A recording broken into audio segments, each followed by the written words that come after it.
Hello again and welcome again. My name is Sean Fallon. This is From First to Last. Today I am joined by my co-workers Amanda Shinn and Austin Shinn. Good morning, guys. Hello. Hi. What show did you choose for us today? The Office. The Office from what country? The US version. The US version. Excellent. Okay, so the US version of The Office ran for 201 episodes and ran from 2005 to 2013. So, for the sake of making this easy, I will start. Amanda, what is your experience with the US Office? It's absolutely my favorite television show. Of all time? Of all time, yes. Hey, so how did it come about? How did you start watching it? I was a teenager when it came out, and my sister always heavily influenced the media that I experienced, and she wanted me to watch the show, and I refused. I was hearing a lot of things about it at that time, and I wanted to be contrary. Everyone else liked it, so I decided that I didn't. Okay, yeah, no, there's a few of them. I've got a few of those in my catalogue. But my sister did finally convince me to watch it, and I did, and I realized how amazing it was and how stupid I'd been. I think I've probably watched the whole show through 30, 40 times. What? It's 201 episodes. That's incredible. I watch it probably 3 or 4 times a year. Just the whole thing from first to last? Yes. That's Yes. incredible. Well, what about you, Austin? How did you? What's your experience? My experience is that I watched it pretty much about when it started, Okay. and then just pretty much watched it through. Okay, and then just yeah. I bought most of the first few seasons on DVD, and then eventually once I got a Netflix subscription, I just stayed with that. Oh, of course, yeah. Okay. So that's my experience with it. Awesome. Well, I have the I probably have the complete opposite experience because I have probably, other than these 2 episodes that we watched for this podcast, I've probably watched 2 other episodes. When it came out in 2005, I would have been, God, I don't know, just like 21, like 2021, hugely obsessed with the UK Office. And then I think I was a bit of a snob and was like, oh, Americans, can't they make their own shows and so forth. Then I think I watched the first episode and I was just like, oh, this is just, a remake of what I've already seen. And then it was just like a bit of a weird confluence of events, because like when I heard it got really good, the people who were telling me it was really good were either people I didn't like or people whose opinions I didn't trust. So I was like, yeah, I'll get around to it eventually. But it was always be like people at parties who I really didn't like, and they'd be like, oh man, you've got to watch this show, The Office. Like, yeah, I'm okay. And then by the time I sort of thought to myself, oh, I should get around to watch it, then I was hearing that the show had dipped in quality, and then it ended, and I was like, oh no, I will just watch this show. And I was like, oh, 200 episodes, that seems like such a big amount of work. So I am obviously the worst. But what did you think rewatching this first episode for this podcast, like looking at it sort of like analytically, like what did you think of it? I kind of feel like it is a very rough remake of the first episode. Yeah, like it really is a rough redo of the UK premiere, because I've seen the UK show 4 or 5 times straight through. Which is easy, because it's 13 episodes long, or 14 episodes long. I even have the script books for the first 2 seasons. They didn't ever release one for the holiday special. Yeah. What about you, Amanda, for this? What did you? How did you feel watching it as sort of to talk about, if you know what I mean, like as a reviewer almost? Like, how did you feel watching it in terms of what comes later? It's not a very good representation, I think, of the rest of the show. Yeah. In what way? I agree with what Austin said. I have seen the first episode of the UK version, and it is kind of just a straight imitation. I think one of the most important arcs of the entire show being Dwight and Angela, there is not mentioned at all in the first episode. That stands out to me the most, I think. Yeah, I guess looking back on it, because with it being the sort of straight shift from the English show, one of the big focuses was always Dawn and Tim, or Pam and Jim. But then also as well, like, I was sort of thinking about, because I was one of those people who was like a big fan of The Office, big fan of Ricky Gervais, and then Ricky Gervais's personality wore me down, so I now cannot rewatch the stuff he did because he's so putrid as a human being that I just can't work it out. But I think the thing that was good about watching this pilot was how it was a weird thing to watch because it's very light-hearted, but it's a very mean-spirited script, but they're playing it very lightly. Like, a lot of the times when you've got like Michael Scott pranking people and stuff like that, he's a bit more smirky, whereas in the UK office it's a lot more bullying, whereas the American office felt a lot more light-hearted and fun.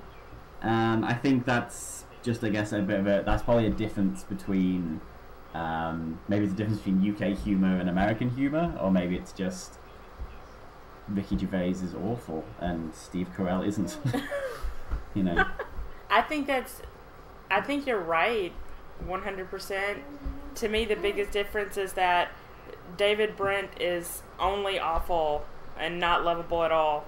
Yeah. Michael Scott could be terrible, but you know that he's a good person in his heart, and you do have affection for him. Yeah, and that was, like, straight away I did feel like watching the pilot, and even though he's saying David Brent's lines, he's got a bit of, like, he's got those big puppy dog eyes, and you're just sort of like, I hope this guy works it out. I hope he has a happy ending.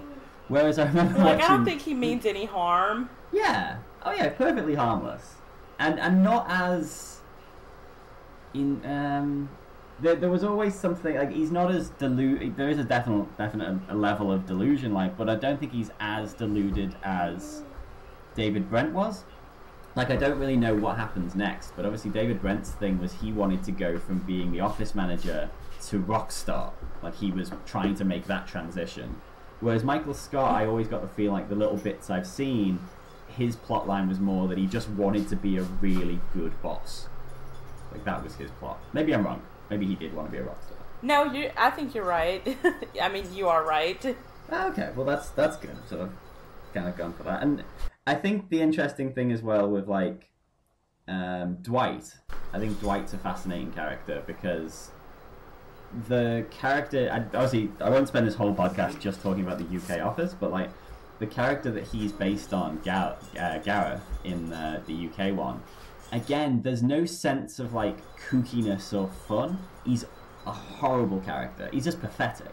Whereas Dwight, even in this episode where he's, like, saying Gareth's lines, again, there's something about Rainn Wilson and there's something about the performance that makes you instantly like them. Like, I think that was the thing I put in my notes. Like, everyone's just instantly more likable than the UK office. Like, even, I mean, like, Jim is, like, instantly John Krasinski. You're just like, yeah, this guy, I want this guy to do good things and be happy.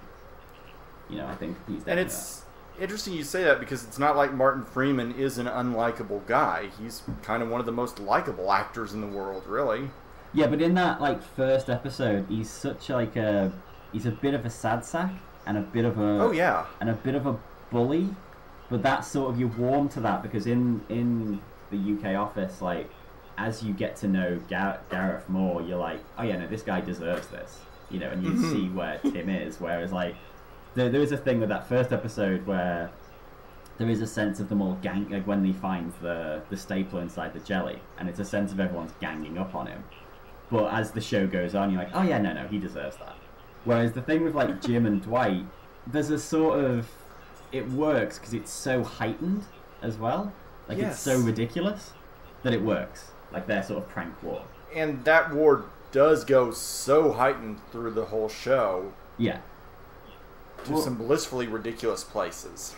That was the thing, like, and not to jump straight into the last episode just yet, but it's fascinating, like, in terms of watching, like, a first to last thing, like, even that first episode, the colours are a bit more muted, and it feels a lot, like, obviously because they're just they've lifted straight from the UK. Like, but there are scenes where it's sort of, you get a sense of what they want to do when they can unshackle themselves from the show that they're remaking. Like, you do see, I think when Jim does his little like pencil fort and Dwight's knocking all the pencils down, like that, you're like, okay, that's more, I feel, what they wanted to do, but they're stuck in this sort of grey thing. Like, it's such an odd pilot because it's such a hard sell to sort of like. I actually get what you're trying to get at, which is that they had ideas of how to use it as a launch pad, but they had to get off that launch pad. Yeah, that's it. So it's not completely... Because I remember when I first watched it in 2005, I was like, oh, this is just the exact same script copied. But watching it the other night, I was like, no, it is. There's a lot of scenes are the same, but they add like enough new stuff to make you think, okay, yeah, they've got some ideas of their own, and they're going to... You know, you say, this is the launch pad and this is the stepping stone, but they're not going to live here, they're going to jump off from that. And then other scenes I've seen later on in the show, you're like, oh yeah, because they go a bit wild. It reminds me a lot of Parks and Recreation, you know, when the first like season of that is so... It's something where you'd say to someone, oh, you want to watch Parks and Rec? Dump the first season. Just start from the second, because it's not indicative of what comes next. It's just a bit of a waste. Just keep going.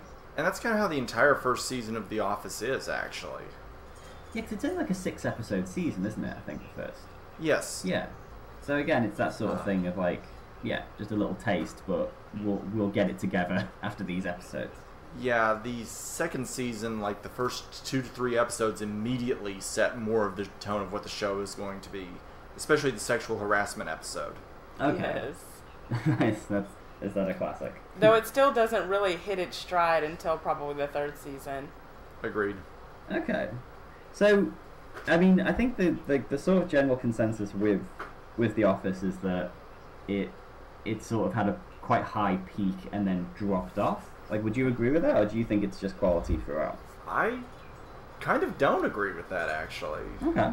I mean, I think it has its peak, definitely, but it's more that it plateaus. Ah, okay. That's fine. I feel a little bit differently.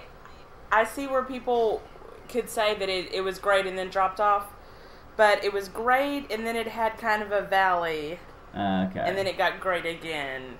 Okay, well that sort of reminds me. In my opinion, yeah. There are shows like this. I think that's something that like a lot of sitcoms go through, that where they hit like a fourth season peak, and then they get a little bit cocky and a bit lazy and they drop off, and then people are like, oh no, the quality's diminished, like, oh shit. So then they kind of go, all systems go, and they pull it closer back up. Like, I feel like that's what happened with like 30 Rock had like one season that was awful, but then they just pulled it back out of that. Like, it was going into a death spiral, and then they pulled it back out and saved it.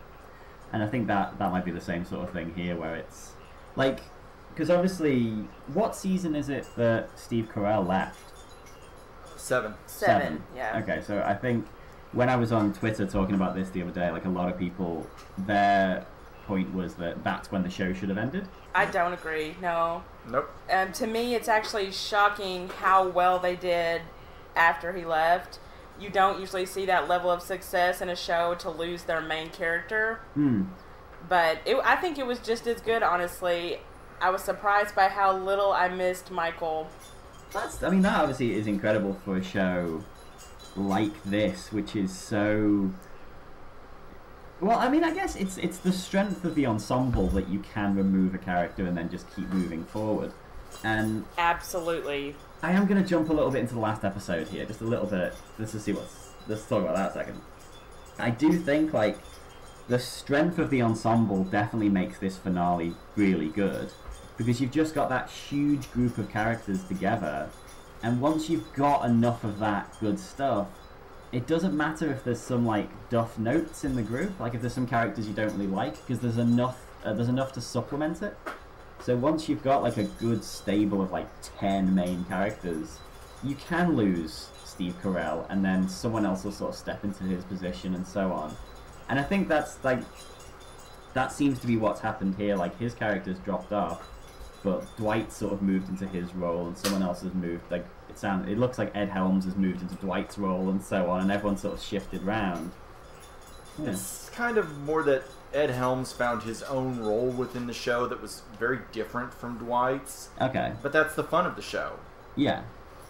Is that everybody is so unique and so special, but you are right that Dwight does kind of move a little more towards the center. Which is great, because Dwight's a great center.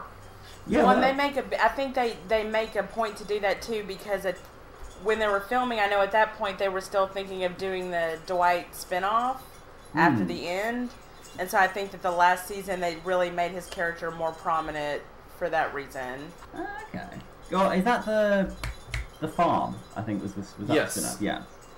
Yeah, that was the pilot that they did. I'm glad they didn't do the spinoff because they were not planning on bringing Angela over. So what would have happened is the Dwight and Angela plot would not have ended satisfactorily, I'm afraid. Oh, right, they were setting up another woman as the love interest, and I wouldn't have wanted that. That annoys me so much when that happens, when it's like...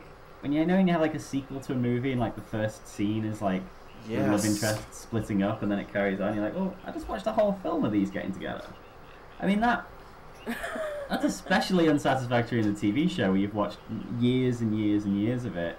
And honestly, the build-up, like even, having not watched the show, in the last episode, having, I thought that was really, really sweet, like them getting married. I don't even know the characters. Angela actually reminds me of someone who I vehemently hate, but I was still quite happy to see those two kids get together, and get married in their shallow graves. Sean, my goal at the end of this cast is to make you watch the 200 episodes. Yeah, no, I guess so. Well, it's not on Australian Netflix. So that's a little bit of a... Yeah, Australian Netflix is awful. Well, it'll probably come up. Yeah. I can find it one way or another. But I like that you make that point that even not knowing the show, you still feel something in that finale. Because you really do. Yeah, no, I mean, it's... Now, so imagine someone who loves the show and who's seen it so many times, and who's someone who's like a totally emotional person. I'm talking about myself. That episode, gives me a bear hug and makes me cry and, is a safe space for me. No, I mean, I've been talking about this on a few past episodes of, different finales and everything, and, a phrase that keeps coming up is the idea of a victory lap. So it's like a finale that just is quite content. This finale was one of the most victory lap-ish that I've seen, in the sense of you got the panel after the documentary, which I loved, where you got a point where it was almost like a behind the scenes of the characters talking about the show you've just watched as characters, which I thought was genius. Then you get the wedding, and then that's all cool. Then you get the mural bit, and then you get the scene where they're all sat around talking in the office and Creed's playing the guitar. And it's this is just a bunch of people hanging out who work together and in real life and really enjoy each other's company, and we're just along as just observers. And that's great. I mean, like you say, if this is a show you've watched day in, day out for 200 episodes and you love these characters, that's the ending you want. You just want them all to just sit around so you can just spend, the last 15 minutes with them before they're gone. It's great. You nailed it. That's exactly how the finale feels. I mean, it's even pretty much written in that that's what it is. Yeah, I mean, that's it. There's no, it's unashamed, it is just... Yeah, screw it. You've had, the first half of the finale is sort of a bit more... There's not really a plot, is there? I mean, there's a little bit of plot with Mose kidnapping Angela and all that, but it's just a bit of nothing. And then the wedding happens and goes off without a hitch. And then it's just here's BJ Novak back, here's Mindy Kaling, here's Steve Carell, Catherine Tate gets her baby, a plot line I did not fully understand. And then everyone just hangs around and Creed comes back and plays a song and then gets arrested. It's great. For some, it might be too neat of a bow on top of it, but I think they do go through and give each character a little wrap-up and a happy ending. Even Toby, which sadly, the happiest thing that could happen to him is that everybody wanted him to come back to the office party. Yeah. But that was enough of a win for his pathetic self. Yeah, that was quite sad. Well, it is interesting you say it, people saying, oh, it's too neat of a bow or whatever. I'm all about that. I don't need... sometimes with a show, you just want that. You want the catharsis of I don't know if you guys watched 6 Feet Under, but the final episode of that is very much sort of like a big cathartic ending for everyone, and it's great, and it just makes you walk away and like, yeah, that I want the end. I want a line written underneath it, and I want like a sense of everyone, all these characters who I love are going to go on and be happy and do good things, and that's what I want. That's it. There's nothing more you could really ask for that. Like even the whole thing of like Erin's parents showing up, like great. Yeah, because we would have wondered about that, because they dealt with that so much in the previous 2 seasons, so we would have wanted that to be wrapped up. Yeah, that's it, and it's just also nice... the casting of Joan Cusack as her mother was just so perfect. Yeah, and Ed Begley Jr. was the dad. Yeah, it was just right. Yeah, I mean, and I think the thing is, like, again, to sort of talk about the UK office, which is like the finale of that is held up quite high as like being a very good one. It's very bleak. You know, it's still, even though like there are some victories in it, it's only really like Dawn and Tim get together, and then David Brent like stands up to his bullying mates, and that's pretty much it. You know, I think actually at the end he tells a joke and everyone laughs. You know, and that's sort of like the catharsis of it, and it's very much a sense of like, oh yeah, you get this little small victory, but who knows what's going to happen next. Whereas the US office, I felt like was very much like, yeah, that's it now. Everyone's going to walk off into the sunset and live happily ever after. Don't worry about it. Everything's fine. Some people are going to move to Austin. Some people are going to live in a barn. It's cool. Don't worry about it. And I think in a way that's fitting because one had 12 episodes and one had 201. Yeah. Well, yeah, by the time you get to 201, you don't need any more you don't need any more ambiguity. Just, yeah, a good, solid, nice ending, all good. I think, yeah, actually, I guess another example of an ending like this would be Parks and Rec.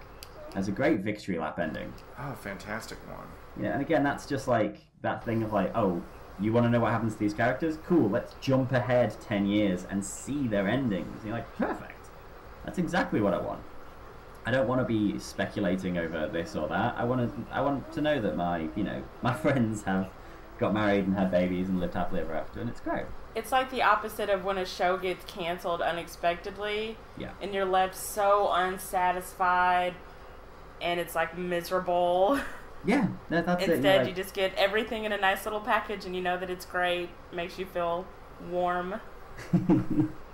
Well, I like your analogy of the big bear hug. I think that's great. That was very that's very fitting. And like you said as well, it makes it more like, you know, obviously, as you could probably attest to, Amanda, like you can sit down and just rewatch the whole thing, knowing that you've got this nice complete set. You know, it has a beginning and it has an end, and that's great. And you know these characters are going to have their ups and downs, but they're probably going to pull it together by the end, which is good, which is what you want. Yeah. So what about with that last episode? Other than like obviously the ending, what else did you like about it? Like, what else do you enjoy in that finale? I'll say one thing that I really liked about it is how unobtrusive Steve Carell's cameo was in it. It doesn't overshadow the rest of the show. Yeah, he's only in it for a few minutes, but he kind of makes his point, and then because I was sort of thinking like, oh, because I guess for me, I hadn't had 20 odd episodes or however many episodes without him. So I was like, oh, why isn't he in the last scene and why isn't he here? It's like, well, because he's not in the show. It's not really fair that he gets to pull focus at the end. Like, you're completely right. It was just enough to kind of come in, get some good jokes, and then he was out again. And you got as well the catharsis of like, oh, he's got like 1 million phones because he's got so many pictures of his kids. Like, great, that's lovely. Well, because one of the big themes of the show had always been that he wanted to be a father. That, I think, goes back to what you were talking about earlier. Like in the UK version, David Brent wanted to be a rock star. Yeah.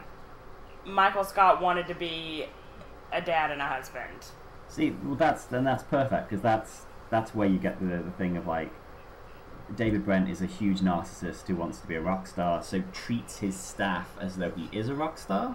And then you've got Michael Scott wants to be a father and have a family, so he treats his staff like he is the sort of goofy dad. And that is a running theme of the show. He often calls them his children. Mm-hmm. He refers to the office as a family. A lot of times to the disdain of the rest of the people in the office. But that's great, because that informs the entire tone of all the interactions. So, like I was saying with the UK office, it's quite mean-spirited. Like, some of the actions in it are mean-spirited. And I think you watch it more with like a mean-spirited thing of like, oh, I want to see these people fuck it up. You know, I want to see David Brent make a dick of himself. Whereas watching the final episode of this office, of the US office, I didn't have that at all. I was like, oh yeah, I'm really happy that these people are happy. Like, they just seem like lovely people, and I'm happy that they're all having their thing. There's some weirdness in there. There's a lot of weirdness, but it was good. I think that's why Amanda and I go back to this show so much as comfort food, because it is something where we just like being in the company of these people. Yeah, 100%. Well, that's like me and my wife with Parks and Rec, because that show hit a certain point where they just like, they pretty much stopped having conflict in the show. It was like, it would just be a minor sort of conflict that would always get solved by the end of the show. And there was just something nice and reassuring about that. You know, it was just something very quick, and you enjoyed all of these people's company, and you wanted them to be happy, and they were. And that's it. What more do you want? And that's one that we've actually gone back to several times ourselves. Yeah. I think it's an example, too, of people living vicariously through the television show, as silly as that sounds. Because we all know that in real life, conflict never stops. You're always going to have unenjoyable times in your life. It's not very likely that you're going to get to a point in your life, well, all right, everything from here will be happy and perfect. Yeah. But in the television show, it can be that way. And maybe it gives you a little bit of hope that it might be like that in real life, a little bit. No, definitely, 100%. And like, I think something like this as well, where more so like the US office.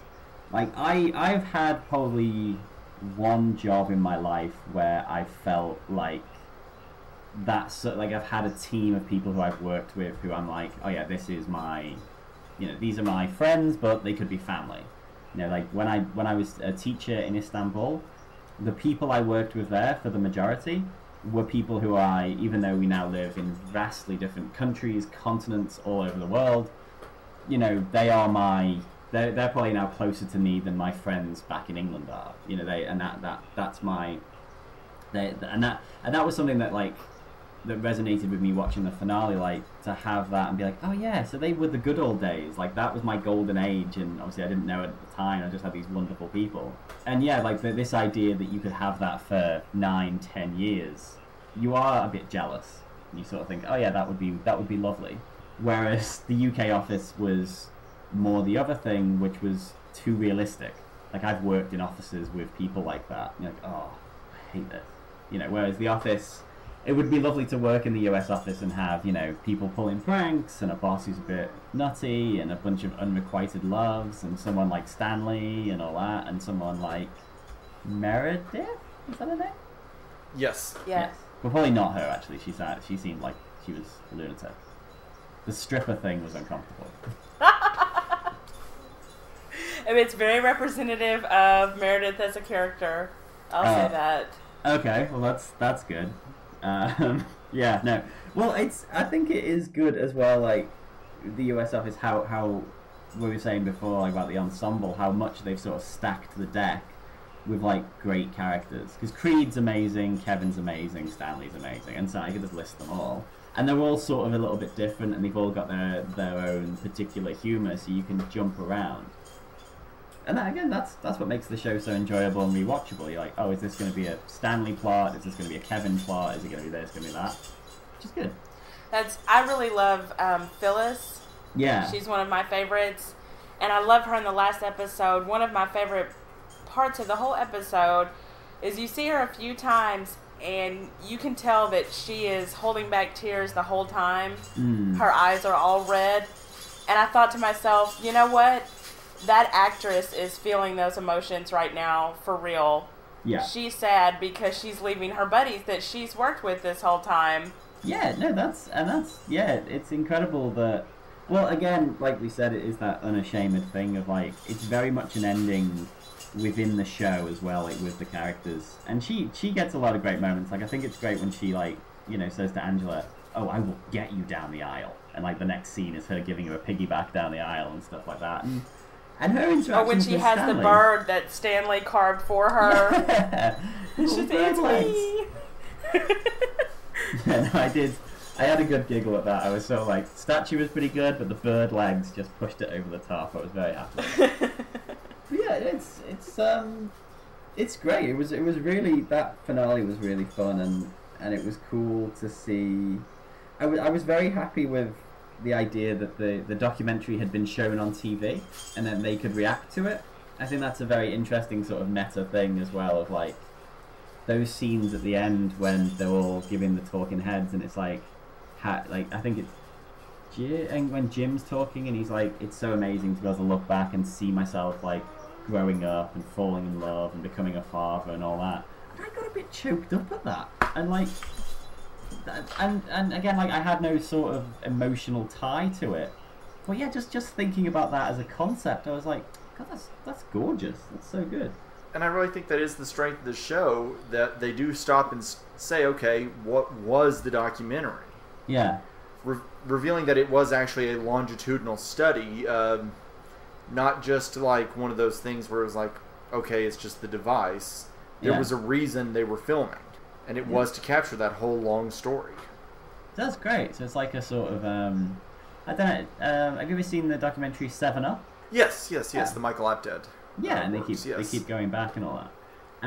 And also as well, I think, I got myself actually, I was sort of like, a really odd concept was when Pam is talking about watching herself, and she's like, I spent so many years 5 feet away from Jim, and I wanted to scream at myself. You're like, God, that would be so weird to like. Oh yeah. That was such an odd concept, and that really sort of like pushed me back. I was like, God, that's so weird. Which I think the show does very well, like that sort of weird meta thing to be able to like talk about. So the characters can talk about the show you've just watched as though they've also now watched it as themselves. What? Very clever stuff in the end. It really is. It's interesting because when I came on this show last time, it was to discuss the X-Files finale, which was just the inverse of this situation, where the finale was a terrible representation of the show. Yeah. And this last episode is a just dream representation of the show. Yeah, because it's got like big emotional beats, and it's also intensely weird, which I think, from what I've heard and read, that sounds quite like The Office. Yeah, that's the show.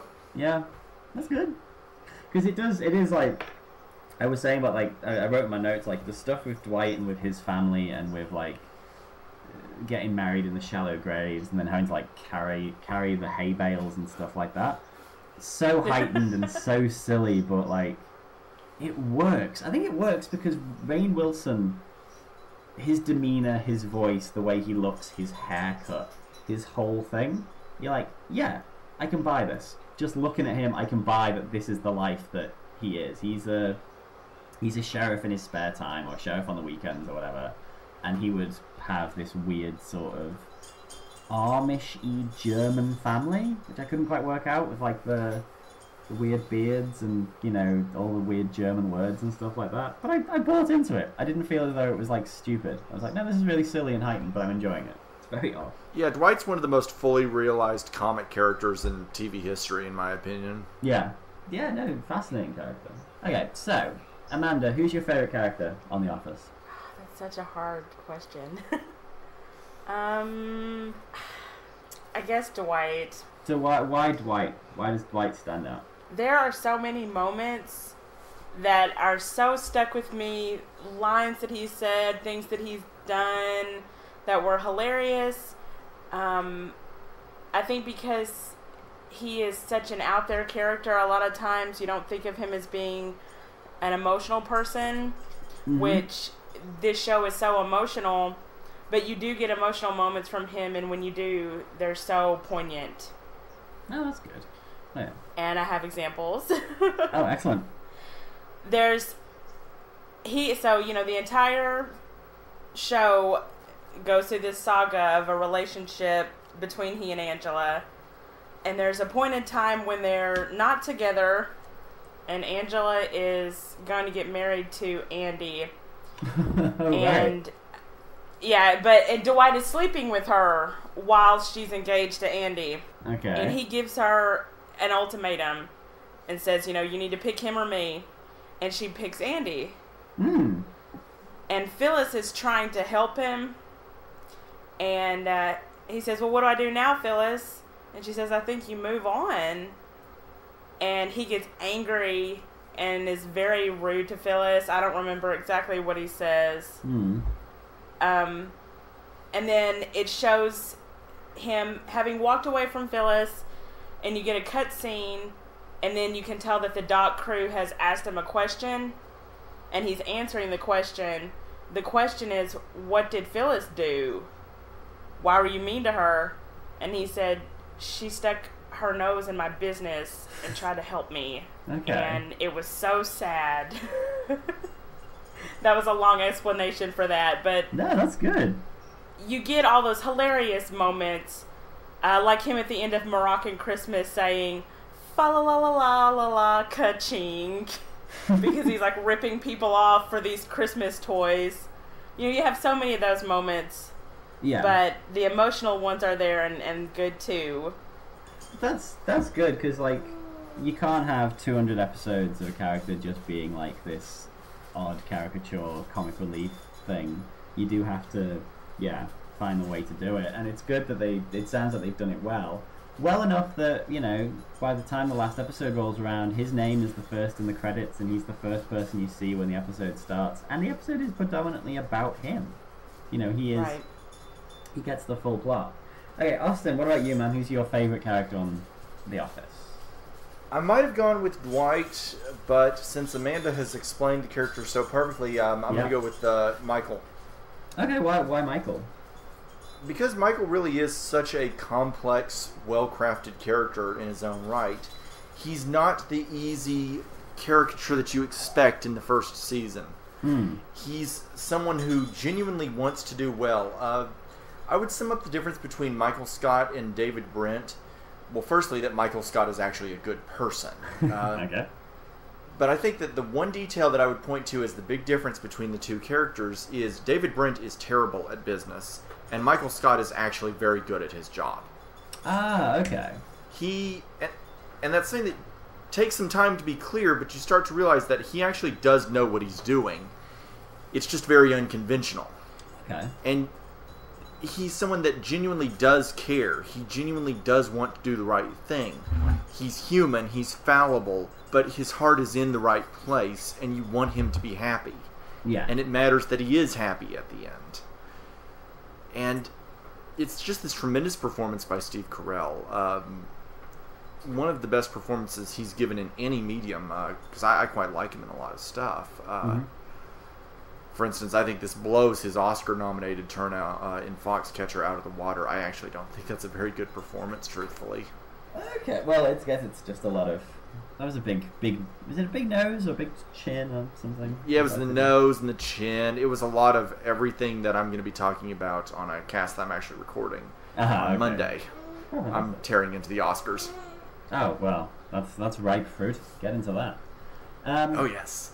Well, I think there is that thing they say, isn't it? It's like, I guess this doesn't really account, but there is this idea that if you're going to have a character in a story, in a film or a book or whatever, and they're going to be unlikable, you have to make them capable. So, yes, they can be sort of like reprehensible as people, but if they're good at what they do, there's something in our brains that makes us accept them and like them. Now, I guess the redemption factor. That's it. So, I can't think of one off the top of my head. Like, say, Archer on the show Archer. He's a horrible human being, but a great spy. So somehow that works, and you follow that character where he goes. Where you know, or Don Draper is an awful human being, but he's very good at what does he do? Marketing and advertising and that kind of thing. And he's like the best person at his job. So you go along with it. Like, I think the thing with, like, David Brent is he's a horrible human being who's terrible at his job, so that just helps add layers and layers to your disdain for him. Whereas, like, Steve Carell, if Michael Scott, like, if he's good at what he does, even when the character is doing stuff that you kind of find annoying or anything like that, you still want to see him, still want to see what happens next and want to see him succeed. And that does definitely sound as though that's the way the character's gone, to the point where that final scene where he appears, I couldn't imagine that with David Brent in that role. Like if he appeared, you'd be like, oh shit, you know. Whereas obviously Steve Carell comes in, you're like, oh awesome, Michael's here. And it's really hard to separate the fact that, yeah, we do have the real life reactions that we have to these people. Carell is well respected within the business, whereas Gervais is just alienating people left and right as he goes. Yeah, I mean that's it. Like you do have that thing of I'm always of the school where if the artist is like a bit of a dick, but they make stuff that's really good, I'm willing to sort of allow them to be a dick. I don't know why I'm allowing anyone to do anything, but yeah. So it's like, you know, like Morrissey with the Smiths. I love the Smiths. Morrissey's a bit of a dick, but I'll defend him because, well, to a point, like, because I like the music. And like the thing with Ricky Gervais was like when he was being a full dick back in the day, and he was making The Office and he was making extras, I would be there saying like, no.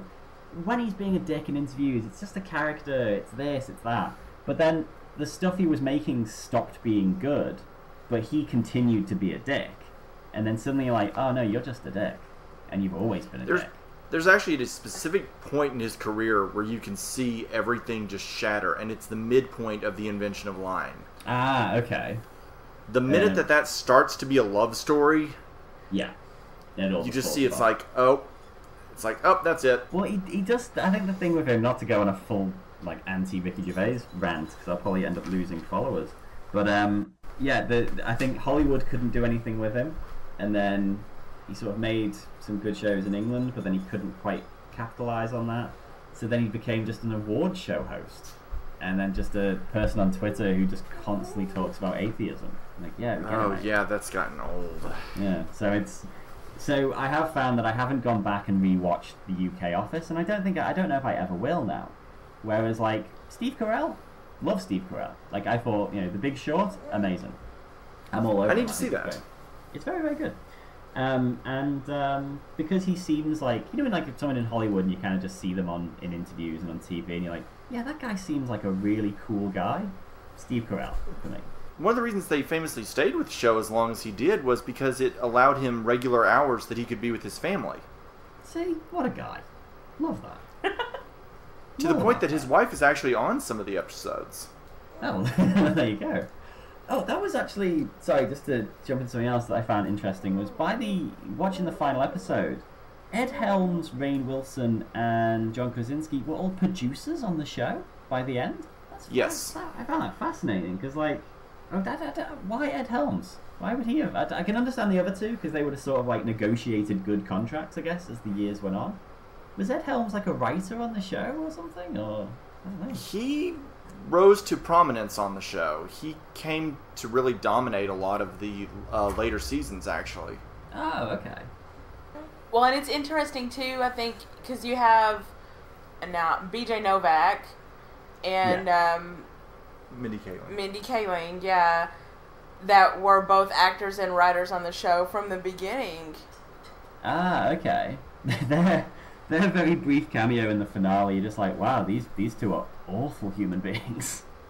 And they are just terrible. But you kind of love them for it. They're perfect for each other. Oh, there you go. Well, the whole thing of like the baby being passed around was a bit weird, and then Catherine Tate's like, oh, I'll take her. If you're looking for us, we'll be in Europe somewhere. Well, that was very good. I guess that's how babies work. Yeah. Catherine Tate, that actress, do you know her from anything other than this?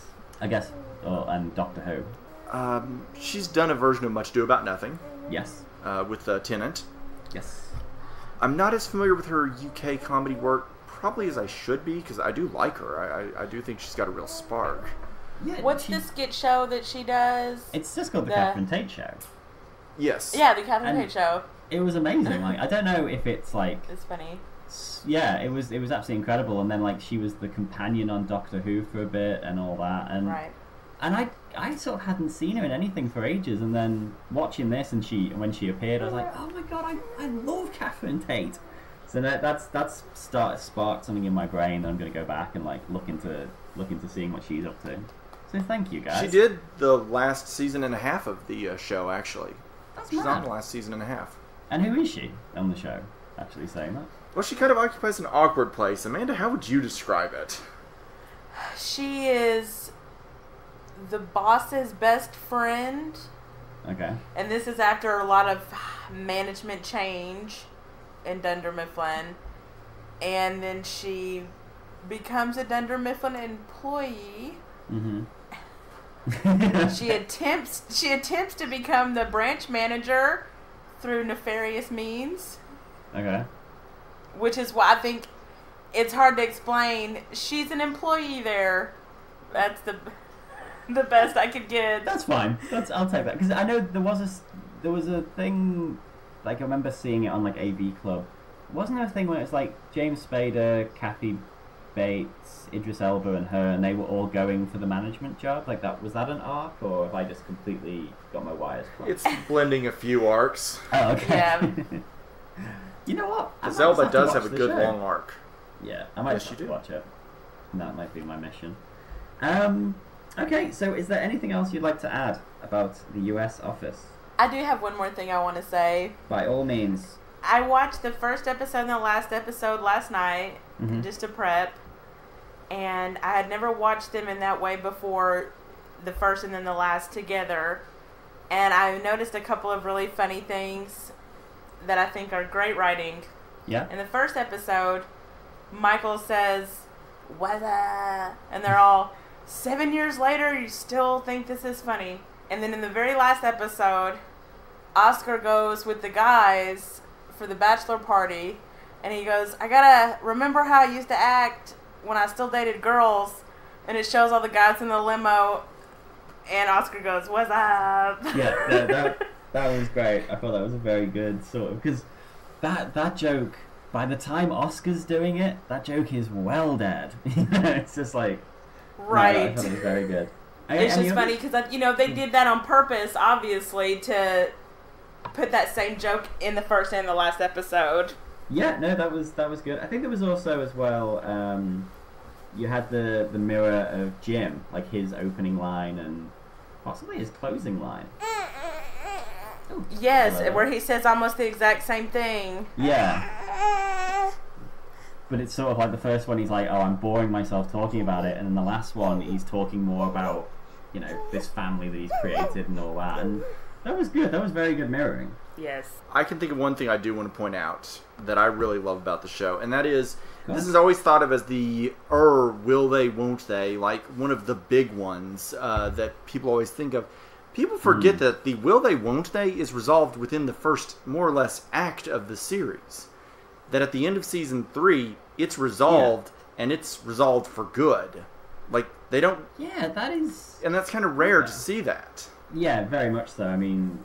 Well, it's quite rare these days to see a will they, won't they, but, like, it's cool. I think that's something that Brooklyn Nine-Nine have taken on as well. Like, they had a bit of a will they, won't they, and then when they resolved it for good. They pretty much went, okay, we'll have a little bit of a thing of, like, these two characters deciding if they want to get together, and then they got together. It's interesting to me that you keep pointing to Brooklyn Nine-Nine and Parks and Recreation, because those are both from people that worked on this show. Michael Schur is actually it's the same guy. It's Michael Schur, who created both shows, is a veteran of The Office. He's Mose, actually.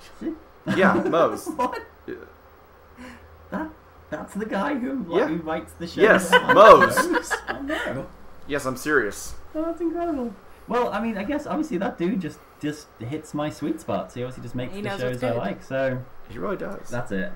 He knows what's good. So I gotta get into it. I gotta get into just watching 200 episodes of The Office. Yeah, they're 20 minutes apart. Now they do have a bit in the middle where the episodes are longer, but they're mainly the 22 minutes. And they had to do that because they kind of knew that the Writers Guild strike was coming. So they, in order to help kind of flesh that season out, they supersized the first 4 episodes of season 4, make them an hour long, and it kind of helps lengthen that season because that Writers Guild strike, ruined all of my shows. It did. It is interesting when you sort of, like, for me, doing this, and I sort of look back and I'm looking at shows, I'm like, why is this season, like this middle season of the show, so small? And then you do the research, and it's like, oh, Writers Guild, you know, and like we did an episode about Heroes, a show that was pretty much killed by the writers' strike, like that just ripped out a huge chunk of that show, and just that was the beginning of the end. Like, don't get me started. And I'm the same age as you are. I'm the same as you are. Okay. So yeah, probably the exact same shows that got cancelled or ruined or delayed or exactly the same. Right. Well, I think we've pretty much gone from that from first to last. It was very good. We had a little cameo from Lola there, which is always good.